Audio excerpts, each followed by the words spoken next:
live sooner than we think it is. So I'd say maybe say 5 seconds from now.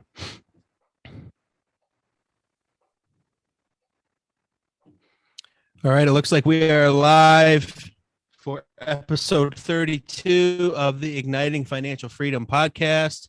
Welcome, everybody. Good evening. Depending on what time zone you're in watching us here tonight, I do have a very special guest. Again, welcome to the Igniting Financial Freedom podcast. I have Maria Casillas with us from Cash In on Change. And we have a number of things that I think this conversation is going to cover, just given our excellent conversation before we came live with you today. But particularly, we've got some tools, we've got some tips in particular to how we can change our financial trajectory and why that's so important, especially with the last particularly year and a half of uncertainty that we've all gone through. So I'm excited to have Maria on here with us. And Maria, welcome. Thank you. It's my pleasure. I appreciate the honor of being on your show today. Yeah, definitely. I'm glad we were able to get connected. And, I know that we're in a similar space like we were talking about before we got online. And even still, it's exciting to just collaborate with people in the same kind of field, just to share ideas and hopefully help some people who are listening here at home or on the road or wherever they might be. And so I thought I might, at the very least, just to kind of start off, maybe start with a little background from you, where you're from, what your story is, how you landed here, and we'll go from there. All right. Sounds great. Well, I'm originally from Illinois and now I live in Arizona. I've been here about, I want to say 16 years going on. And what landed us here was just a momentary lapse of sanity, I think, and, and a little bit of guidance from our good Lord above. And here we are in the desert where they're running out of water. I have been... So my story starts like way back when I was 12, but I won't bore you with all of it. But I've always had this just inner desire to help people. When I was in 8th grade, a young man in our class actually committed suicide. And it was just beside me on how somebody that young could feel so hopeless at such a young age. And so when we went through all of the counseling stuff there in that young group, there was something that was ignited inside me that said, you need to do something for other people. And ever since then, I've kind of just, I don't want to say chase that down, but I've just kind of continued to follow where that led. And that turned into getting a master's degree specifically in counseling with an emphasis in substance abuse counseling. And that's mostly only important because all of these years later, I'm just really pulling out of that vault of information in order to really help people change their behavior and their thought processes around finances, very similarly to the way that I was able to do that around substance abuse like 15, 20 years ago. So that kind of is where some of that foundational stuff is. And then, like so many other people, we walked our happy little butts right into a heap of debt about, I want to say 9-10 years ago.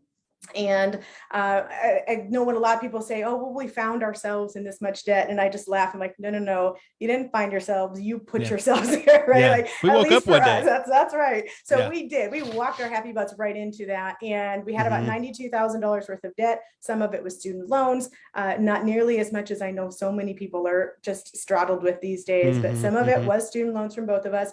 And then some of it was credit card debt. And a lot of it, to be fully honest with you, Clark, was what I like to call apathy spending, where we just didn't really think we were ever going to get ahead or ever going to get a hold of any of this. And so we just kind of spent because why not? Like, we might as well enjoy it, right?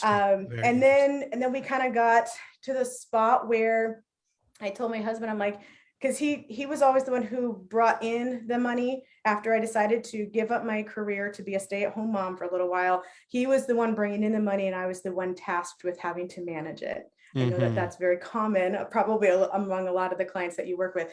And it got to the point where I said, I can't do this anymore. It's not working. We have to do something different. We were in a home that we should not have been in. And so we were faced with the decision, do we sell the house or do we sink? And he said, because of pride, he's like, no, we need to stay in the house. You know, it's our word and we have to honor that. And while I didn't disagree with that statement, I basically said, look, it's the house or it's us. and we decided to fight for us instead. So That's was bold. I like that. It was, and we did decide we weren't going to want to file bankruptcy. We said, if it comes to that, then we do what we have to do. I said, but because of my training in behavioral sciences, I said, if we don't do something different, we're just going to end up right back where we are. Yeah. And so that's when we just made that difficult decision to really just do the things, like do all of the stuff. And then we followed a very popular plan. I won't name it right now, but we did follow a very popular plan. We name it on our podcast, on my podcast, if you're okay with it. Well, I'm okay with it. Yeah, we did follow the Dave Ramsey plan. And we were able to do $130,000 turnaround in about 3.5 years, which sounds fantastic. Yeah. But the real story starts right there, because we were left feeling unfulfilled and feeling like we still didn't have real purpose behind any of it. Like it was just a goal to be chased, and it wasn't something that was actually bringing us any sense of accomplishment. I mean, yes, accomplishment, but you know what I mean, right? Absolutely. And so that's when I just said, there's got to be a different way. There's something that's lacking. And after a lot of research and a lot of internal guidance, I realized that I was stuck on the hamster wheel of scarcity. And it didn't matter that we were able to pay off all of that money. It didn't matter that we could save a whole bunch of money. I still had scarcity up here, and it was keeping me on that hamster wheel. And I just decided it was time to get off of that. And that's when my whole creative approach to finances was born. Yeah. So I want to jump back, because there's a couple things that I'm taking notes as you're going through that. That was excellent. Thank you.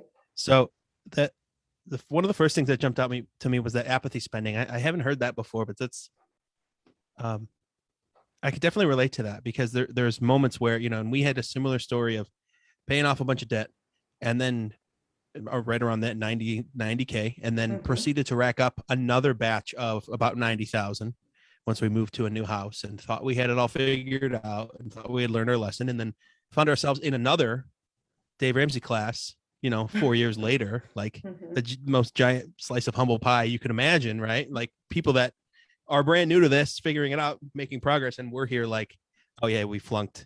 We're back. Like, hey, all right, day one, give me that day one chip. You know what I mean? It's like, it's like, wow. Anyway, so that apathy spending, that's really interesting. I hadn't thought about that, but it's kind of just that. It's like, well, we're here. We might as well kind of, maybe wallow in misery is not the right phrase, but that's what just jumped in my head. Like, it's like, hey, well, we're not going to get off this hamster wheel. We might as well enjoy the ride a little bit, and how often is that? I'm sure and we also call it effort spending. So it just depends on the audience, who understands what. So I use them interchangeably, and some people really get it. And I have a kind of a funny story about a client who recently went through a workshop that I offer, and we talk about effort spending in that workshop. And she said she and her husband both were on the call, and when I brought this up, they looked at each other and said, no, that's not one of our issues. Like, we have a lot of issues, but effort spending is definitely not one of them. We've been very careful about some of the stuff we've done, and so on and so forth. And one of my favorite techniques from counseling school, not from coaching, but I use all the same techniques for the record. One of my favorite techniques is called rolling with resistance. And so instead of saying, oh, I'll bet you do, you just go with it and be like, oh, okay. So if you did have effort spending going on, this is what it might look like. And this is what it looked like for me. And this is what it looks like for some of my other clients, and just go with it. and that's what I did. And I'm not kidding. It was 2 days later. So less than 48 hours later, I get this private message, and I'll just say her name was Sally. She said, hi, my name is Sally, and I'm an effort spender. and while I know she wasn't trying to be funny, I actually laughed out loud. And I said, okay, well, now that I've composed myself, and I'm sorry for laughing at you, what has made you come to that conclusion? And she just said, it was the techniques that you shared with us on how to be more aware of what we were doing. And when I was getting real honest with myself, I realized, oh, I'm absolutely doing that. And so it's just kind of cool that even though we don't really hear those words, or we don't think that we're doing that, if we take a step back, I'll bet everyone could say, oh, I remember a time I did a little bit of that apathy spending. Yeah. Well, and that's the second thing I wrote down, is that spending for coping, or for just kind of that rounding the edges off, or, just kind of that numbness that you're searching for, right? For just either boredom or entertainment or whatever, whether it's spending or it's debt or it's any number of substance you can think of. To me, they're all related.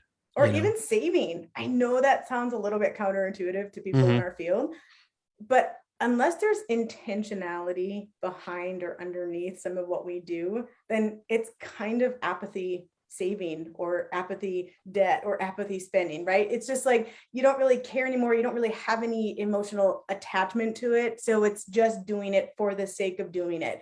And I mean, I know millionaires who won't jump on an airplane to go see their grandchildren because they're so used to just putting so much away, and that it'll never be enough, because they also are stuck on that hamster wheel of scarcity, even though they have an abundance of money, right? Because it's not just about how much you have in your account. And so that individual, I would argue, is probably apathy saving at that point.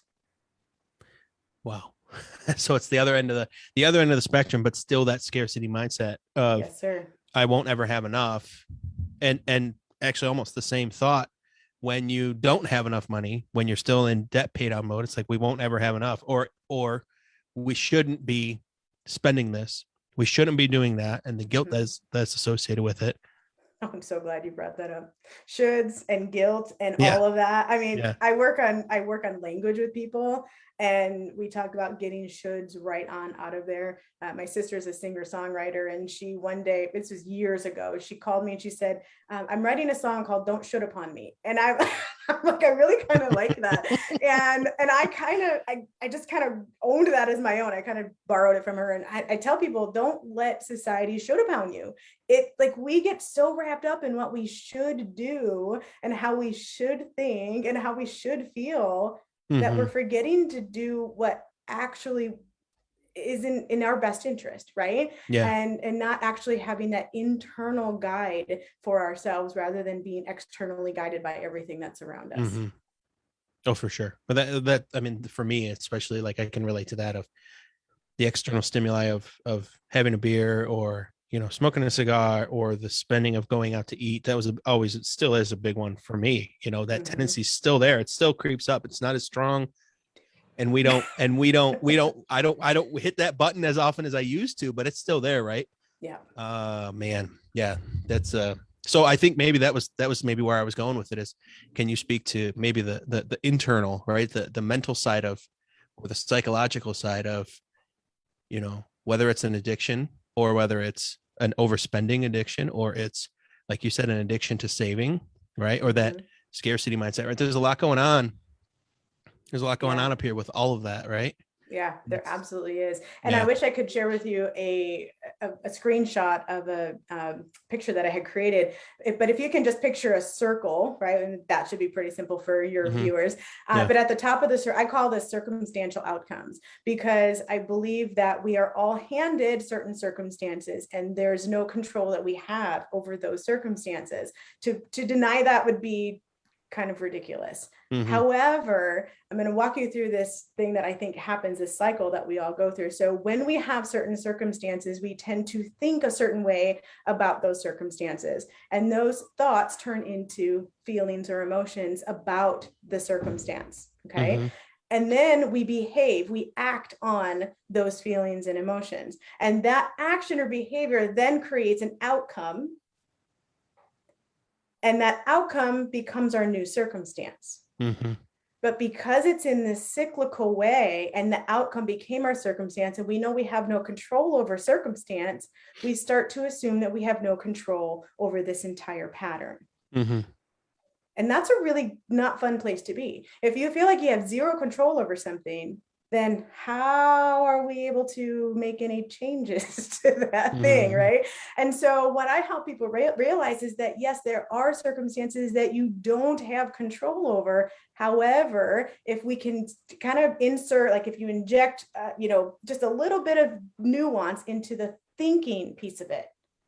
So we can't change this original circumstance, but if we can change the thoughts around those circumstances, then we're going to have a different emotion. We're going to act differently and have a different response to that behavioral response. And then those outcomes are going to be different. And so we can ultimately shift our circumstances and no longer feel like we have to be in that victim role. We actually can be empowered to make those changes. Yeah, I can understand that. And I've actually got something similar in my course that's kind of outlined what Brooke Casillas would call the model, if you've heard of her and seen any of her thought or her teachings of that. It'll be right up your alley then, because it starts with a circumstance, which could be any basic truth that you could find, right?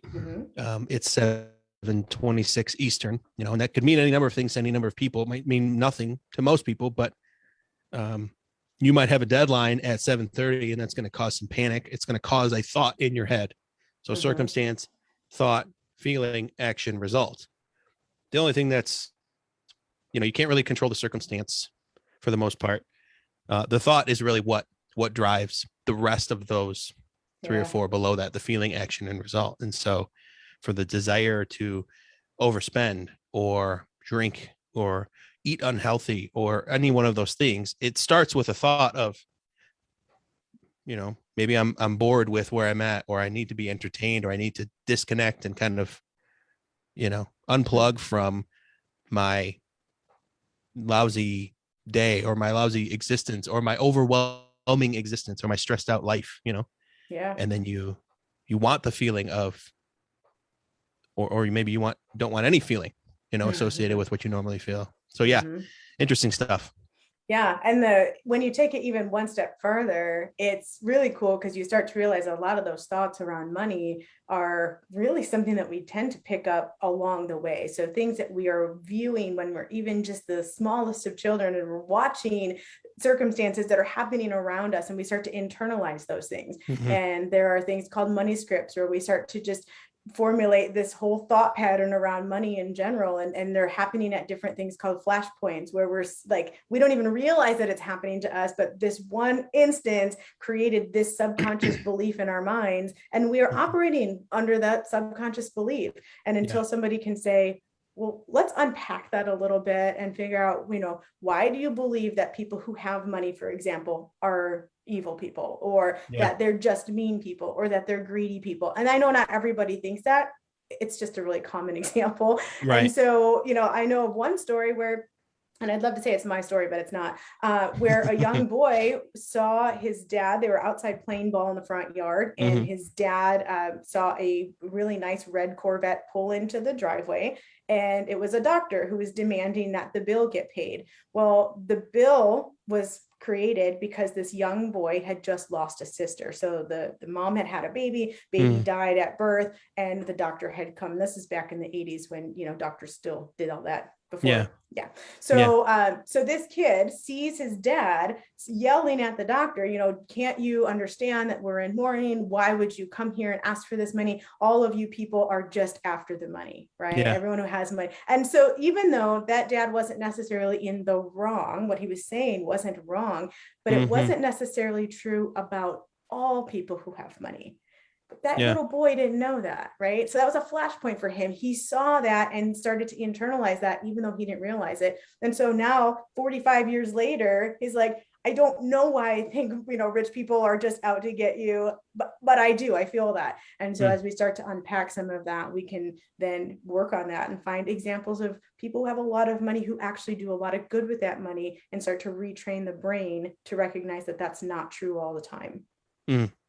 So with clients of yours, are you kind of starting them off like, okay, you've got some of this mental baggage associated with money, and it's probably most of the reason why, where I was in the mess I was in, and some of these clients are in the mess they're in now. It's like, all that weight, all that regret and that guilt that you carry around, right? But do you bring them from, let's say wherever they're at, to try to get them to like basically neutral, if you will, with just how they perceive spending money and using money as a means of entertainment or as a means of just kind of curing their boredom? And then do you kind of have to get them to a point, and then it's like, okay, now that we've kind of shed most of that, then now we can go to this next, like, so I guess what I'm getting at is the back end work, all that baggage, is that kind of where you start, or how do you kind of approach somebody with that kind of an issue? Yeah, so I actually don't start there because most people don't know that they need to start there.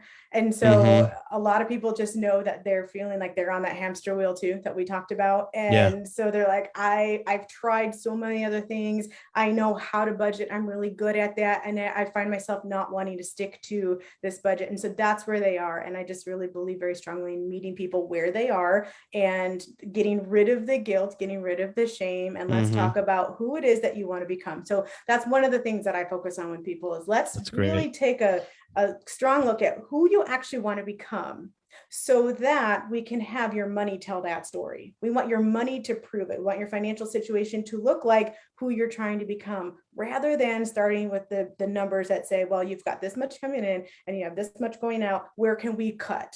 Well, this person, like, there's no identity work there, right? Like they didn't even think about where there's no intentionality, there's just rigidity. And that's one of the things I work really hard on with people is to get rid of the guilt and replace that with permission and empowerment, get rid of the rigidity and replace that with intentionality. And then also to get rid of that external focus that I mentioned earlier and replace that with more of an internal drive or internal focus. And so I do that by shedding the numbers altogether because I kind of want to get people out of their head and into their heart as much as I can, at least for a little bit. And I know there are some people who are watching who are like, okay, I'm tapped out. This lady, she's out of her mind. But what I found is that part of the reason that I didn't feel fulfilled when we had done all of that stuff was because it was all numbers based. There was no emotion attached to it. And also I realized that I'm a very creative individual. And so I started working with creative individuals because our minds are just different. Like I don't know how else to describe it. There are artists who are even more different than just the creative mind. I don't pretend to be an actual artist, but I do have that creativity that kind of swarms all over my mind, and it feels like ADHD sometimes, And so being able to stick to a rigid budget that says you pull this amount of cash out and you have to budget to every penny, for example, that was like hell on earth. I mean, it was like I did it because part of me is logical and part of me is type A. But my husband's not that way. And so he would go do what he was going to do. And then guess what? I had to clean up the mess in order to make it fit into this rigid box. And I just decided it's not worth my time anymore. I don't feel like I'm living this way. Like there's got to be a different way. And so when I take people in, I actually walk them through a really cool process that deals with colors instead of numbers. If you can shed some light on that, I loved when you were explaining that last time we talked. That was great. I let them use categories like a lot of financial coaches will do, but instead of things like, eating out and I don't know, household things and that kind of thing, we actually break things into categories of what are your household essentials. Side note, I try to get away from the word need a lot, needs versus wants, because that's what drums up that whole guilt thing. Just a little tidbit there. So we talk about essentials, and then we also talk about things like impact. So what kind of impact are you trying to make on this world, on your life, on your children, on your family? That's one of the categories. Another category is what kinds of experiences are you trying to create and memories are you trying to work into your life? And then we also talk about, I know I'm missing one. Oh, actual possessions, things that most people are told, you're not supposed to, you don't need that in your life. Okay. But if it serves a purpose and and you have the capacity to do that, why not work that in, Right. So there's that as well. And then finally, the green is who you are becoming, and like, who do you actually want to become? Are you willing to invest in yourself, in the person that you are becoming? And we talk about that in terms of savings. Yes, savings, but also in terms of investing in coaching in themselves, investing in, continuing education, things that actually will grow the mind, not just grow the bank account. Yeah. When I do that with them, Clark, my favorite part is the aha moments at the end, because I'm so used to, and they're so used to people saying, well, you're spending too much on Starbucks, or you're spending too much over here. Oh, did you realize that you went out and ate 5 times this week and that you spent $300 doing that? Have you noticed that? And it's like, if I didn't notice that, I probably wouldn't be here right now. Like maybe I didn't sit down and I didn't add it all up. And so maybe, there's that wow shock factor that some coaches will get people to, but all that does is shame them. And so even though they're wowed, they walk away going, I can't believe, shame on me that I spent $300 eating out. Instead, what I want to do is I want them to recognize where their intentional spending is and identify any of the other spending that wasn't intentional as waste. Because if I decide it's waste, it goes in one ear and out the other. Mm-hmm. But when they decide it's waste, they're like, oh, I can't believe I'm doing this. And it's not a shame thing. It's a recognition of, I want to do better. Mm-hmm. Right. And so I have them pull out three statements, 3 months worth of statements, like regular people do. And then instead of getting the calculator out, I tell them to put the calculator away, put the pen away, and bring out these 5 highlighters. And then I walk them through how to identify the different things. And I even give them examples about, like, if Starbucks was the one thing, I give them an example of how it could be 3 different colors, one of 3 different colors, and they can see how one transaction could be any one of those different colors. And right. maybe it's no color at all. Maybe it ultimately was waste. Right. Yeah. But they get to decide that. And so that's the great. process that I walk them through. Well, because one cup of coffee with somebody who is maybe a strategic business partner that they're trying to discuss a way that they can collaborate together. That could be one color. And the next one could be somebody from a local charity that they're trying to help and get involved with. And right, that might be your impact one. And then the other one might just be like, hey, I need this every so often just so I can chill for an hour and decompress by myself in the Starbucks and read a book. And that might just be for peace or whatever, whatever the next, whatever the logical category that would fall under, Yeah, you're absolutely correct. And then I also let them know that sometimes if you're driving to pick up your kids from school and you happen to pass a Starbucks and your mind goes, oh, it's 3 o'clock, there's a Starbucks right there. And you find your car kind of just turning into said drive-through lane and ordering the same thing that you order all the time, that they can decide if that's waste, right? But I can at least help them recognize that that was not intentional, that is just a habit that they have formed. And if it's not serving them well, then that might be a place that they can kind of go, I like to be a little bit more intentional with this particular thing. And that is ultimately what will help them shift their trajectory. So using their higher brain instead of just kind of going through the motions, right? Yes. But also walking them through in a jovial way. So it's kind of smiling like this, walking through these different scenarios and completely owning that I do the same things all the time. Like I know these things because I do these things, right? It's not because I'm sitting somewhere on high and like, I know better than they do. It's like, no, I know them. And because I've had the training and the schooling that I've had and the experience that I've had with people, I know how to put those pieces together for them so that they're not having to do all the mental work, but they get to have the aha moments themselves, which is what makes it more impactful for them. For sure. I love it. Are you doing a group setup or more one-on-one? I am. I'm doing both. So what I realized is that, and this might just be the whole substance abuse counselor in me from before, it's like when you know who you are and you try to get away from that, it just, there's like a rubber band, it just comes back, like you can't get away from it. And so there are so many people out there who do groups so that they can scale their business. Right. I do groups so that it can actually benefit the people in the group. I really believe that when done well, now it's not just, I need to be careful here because it's not just throwing a bunch of people in a group and then doing like some sort of, dialectic thing where you're teaching them something, right? There's some of that, but if you know how to group coach and you can actually draw on the experiences from someone in the group and help someone else in the group use that to their benefit, then it is so powerful, and sometimes way more powerful than just a one-to-one session. And so for that purpose, I decided to do a specific group. It's called Color Your Money, because we use all the same lingo that I just talked about. And I do other types of coaching as well.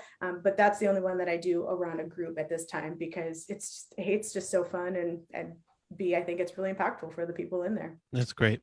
Yeah. And I think too, like I'm part of a business coaching group and they have Q&A calls, and I'll listen into the Q&A calls. And sometimes I have a question, and most times I jump on the call, I don't have a question, but it's just listening to people and their own milestones that they've hit in growing their online business or their coaching business. And it's encouraging to me. It's motivating. And, there's people, collaborating in the chat, and there's just, it's just a feel good all around for that hour. Mm-hmm. And there are times where I do have a question, but same thing, you jump on a group coaching call or a group collaborative call with people all working towards a similar goal.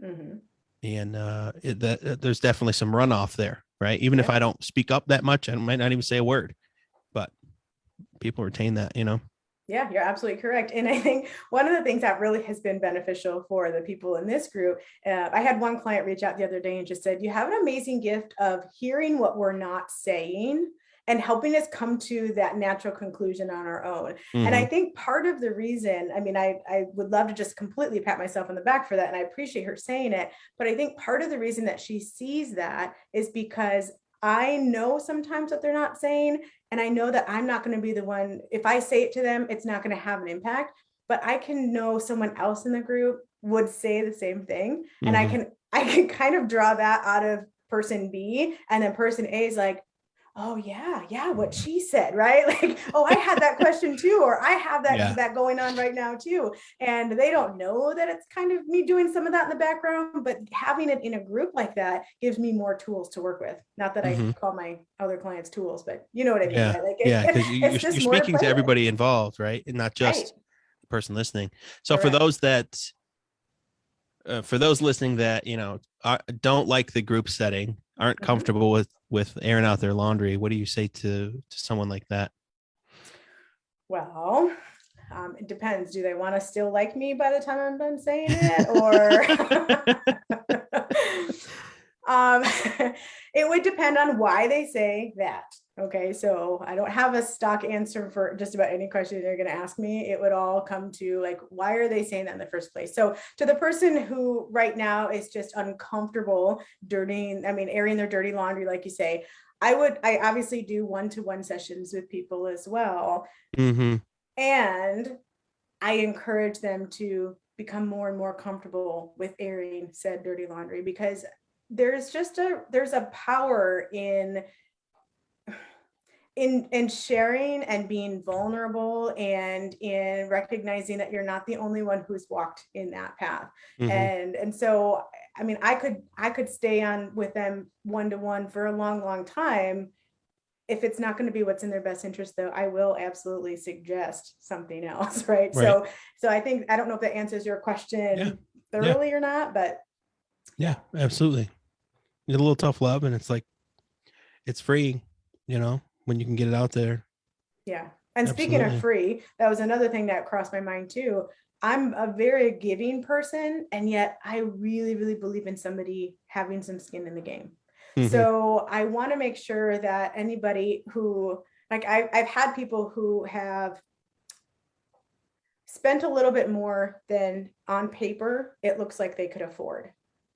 And that was done purposefully, not because I'm trying to pad my bank account, but because it is the thing that is in their best interest, because they have no problem dropping $75 or $100 or $300 on just random tools that they might never use, that they swipe their card to feel better about making progress, and then they never really use it. And so if I realize that that's something that's an issue for them, we'll bump it up just a little bit. And it, again, it's like if somebody says, well, $300 would make me uncomfortable. Okay, so let's do 310, right? Or 330, just bump it up 10% so that they can stretch their comfort zone a little bit. And so it's all with intentionality, though. Yeah, I love it. Love it. Let's see. There was a few questions that I had run through. Was there anything else you wanted to add? Anything else you wanted to bring to the listeners as just kind of a value add of any kind, or anything you want to bring up?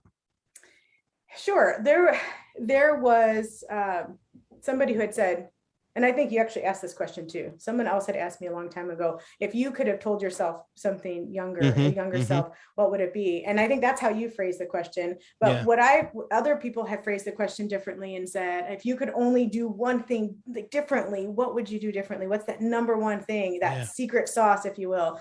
And I would say to pay yourself first. to just start to be okay with that. I mean, so many times we do the whole should thing, right? You should pay your Visa bill. You should make sure that you have all of these things taken care of. And we really tend to put ourselves last. I was just doing a conversation or consultation with someone the other day, and I found out that people really do tell you what they think you want to hear, right? But they desperately want you to find out what they actually want to say too. And so I've learned to dig deeper. So she said, I know how to do a budget, we're debt free. And she gave me all of the things. So, well, what made you set up this consultation? And she said, she kind of stopped. I said, okay, let's back up and say, how do you set up a budget? Let's go with that. Because if you know how to do these things and it's not working, and that's why you contacted me, well, how do you do it?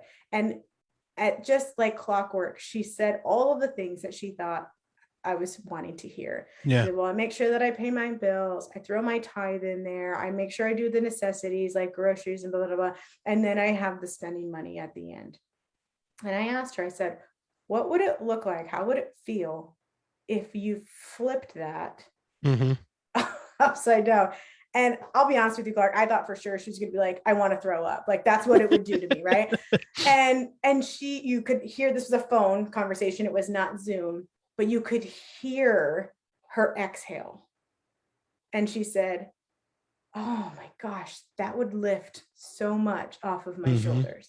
And I said, really? I said, you don't want to vomit right now? She's like, no. and so I was a little bit shocked, because I'm like, some people are so rigid that they're like, no, I can't do that. But she was real with me, and she said, no, that would be so amazing to actually put myself first. Like, you think I can do that? I said, not only do I think you can, Kristen, I think you need to. Yeah. Even though I don't use that word very often. Yeah. So I encourage you to. And it doesn't have to be an irresponsible spending where you're throwing caution completely to the wind. Don't get stuck in that scarcity where you're never gonna, you're never gonna be able to save anyways. But it's okay to spend a little bit on yourself. And I said, and step 2 is to recognize that a lot of the spending on yourself is actually for your future self. So recognizing that there is a future that I'm trying to help, that you need to be able to put that first. So I would say that that's one of the last or one of the extra things I would impart on your listeners, is that it's okay to pay yourself first, and work with Clark, find or somebody else, and realize that it could be your future self. It could be, your current self. Either way, it doesn't make you selfish. It's kind of like putting the oxygen mask on yourself first, like they tell you to do in every plane ride that you've ever gone on. Right. Yep. Or profit first. If you've read that similar principle, I have. Yes. You just make it work with 10% or 5% less. Yes. And then that's your new, top line revenue is X minus 5% basically. So. Yeah. It really, when we talk about need versus want, and I know you didn't go there, I don't know how you are on time. I'll be quick with this. But the reason that I talk so strongly about need versus want is because when we talk about needing something, what that creates for us is this need to justify it, right? Yeah.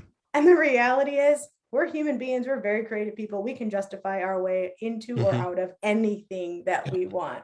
And so what I say is, instead, let's talk about what we want and be okay with wanting it. And then starting to go, what do I want more? Right? Well, first we ask, do we really want this? So, and if you say yes, then it's going to say, how can I get that? Not, I can't afford that, but how can I afford that? How can I make this work? And if you go, that's too much work. Okay, then do you really want it?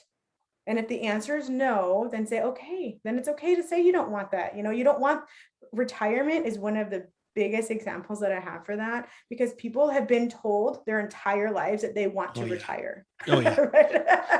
That they want to retire and they want to have $1 million in their retirement account, and it needs to be in a 401k specifically because they want the match, right? Like we hear all these things that we're told that we shoulds and the wants, and it just gets people all riled up because they're like, well, I don't even want to retire. Like, what does that even mean? You know? And Right. I use Mother Teresa as an example and say, if you had told Mother Teresa that she needed to put 10% of her income into a 401k so that she could retire and live well, she would have laughed at you because that wasn't her purpose. Right. So instead of living according to everyone else's purpose, let's find out what is our purpose, what is our drive, and then let that money just tell that story so that we can decide, do you really want it, and prioritize. And when you were talking about that, that's really what it is. It's about priorities, right? We need to make sure that it's our priorities, not. Well, and it's interesting. I was talking to another guest, and the misconception of, why we work till 65, because that was just an arbitrary number that the government made up based on life expectancy. Within a few years, from 75 or 85 years ago, however long it was when Social Security was created, and that number is relatively the same within a few years, and yet that's still kind of the benchmark for us as retirement, that 65 mark. And it's like, where'd that come from? Right. I mean, I intend to build this business and build multiple businesses and invest in other things. Whether or not I'm working at that point, I don't think I'll be sipping pina coladas full time in the Florida Keys, but I'll certainly be doing something. Right. I'll be active enough so that I'm engaging something that's entertaining and something that's enticing to me as an individual. I'm not going to be just, kind of wallowing away. Right. And so I think, I'm from Michigan. Yeah. I mean, I'm from Michigan, and like, the big three up here, that was that 30-year, depending on how old you are when you start, or that 40 and out, from 25 to 65. It's different. It's totally different now, than that standard model. Right. Yeah. And so again, you talk about like, why do I believe this? Well, because that's what my parents told me. That's how the world works. Right. So challenging those beliefs and those kind of those foundational misconceptions. Right. Yeah. And I believe you're a little bit younger than I am, but I can tell you that, like, you asked the question, where does that age come from? And I was forced to ask the question about 401ks. Where does the concept of 401ks come from? And ironically, it wasn't instituted until I was born. So I'm going to share my age now. I'm 42, and I was born in 1978. And I'm pretty sure 1978, 1977 were right around the time when 401ks were instituted. And you realize when you start looking at the history of it, that it was actually because they were doing away with pensions, and the government wanted to find a legal way to take some money from you and not have to give it back to you for 40 years, right? So that they could grow that money. And I bring up my age, and I bring up the fact that you might be younger, because my parents had me when they were 20 years old. So my dad was actually graduating from college, going into his first job as an accountant. Oh, wow. Right around the time that the 401ks were in. And so do you think he was taught anything else? Absolutely not. Like, that's what he was told needed to be done, and it was the end all be all. And so of course that's what he passed on to us, right? Because that's what we do. And so now here we are 40 years later, and we just do it because someone has told us to do it. So I would tell all your listeners, question everything. Like, just start asking, why are we doing this? And ask yourself, when you're budgeting, when you are saving, when you are creating your stuff, ask yourself, why am I doing this? And if you can't come up with a reason, a personal reason why, then it might not be one of the high priorities for you. Awesome. All right. Well, that might be a great place to put a pin in it for tonight. Anything you want to leave with our listeners, and maybe the last word to send us off? Sure. Well, if nothing else, I'd like to offer them just a freebie that I have created. It is 5 steps to change your personal and financial trajectory. It's kind of goes through the process that I just mentioned here. So it lays it out in 5 easy steps for people. It's a PDF. And so I'll just have to send you a way to have them access that later on. We'll put it in the show notes for sure. Yeah, that would be awesome. But if this whole process resonates with anybody, I'd like to offer all of your listeners a free strategy call. It's not in place of what you would do. It's actually just complementary to what you do with them. And so I'd be happy to do that. And they can access that by going to chatwithmc.com. Awesome. We'll put that in the show notes. There, and it's absolutely on me this time. Awesome. Miriam, wonderful stuff. I Thank you. It's been an honor. appreciate it. I'm going to probably print off some of my statements and try and color code them later. I hope Figure you out do. the different, and feel free to come to one of my workshops too. now. You're more than welcome to do that. Yeah, I know. It can't hurt. Can't hurt, right? I certainly haven't gotten all figured out yet, so it certainly would be beneficial. So you may see me pop in there. I would love that. And I don't have it all figured out either. That's what we're doing together, right? Yeah, for sure. You bet. Well, thanks again for having me on. Yeah, certainly. All right, everybody. That is episode 32 in the books, again, with Maria Casillas from Cash In on Change. And we will catch you on the next one. Have a great night. Bye-bye. See you later. Thanks.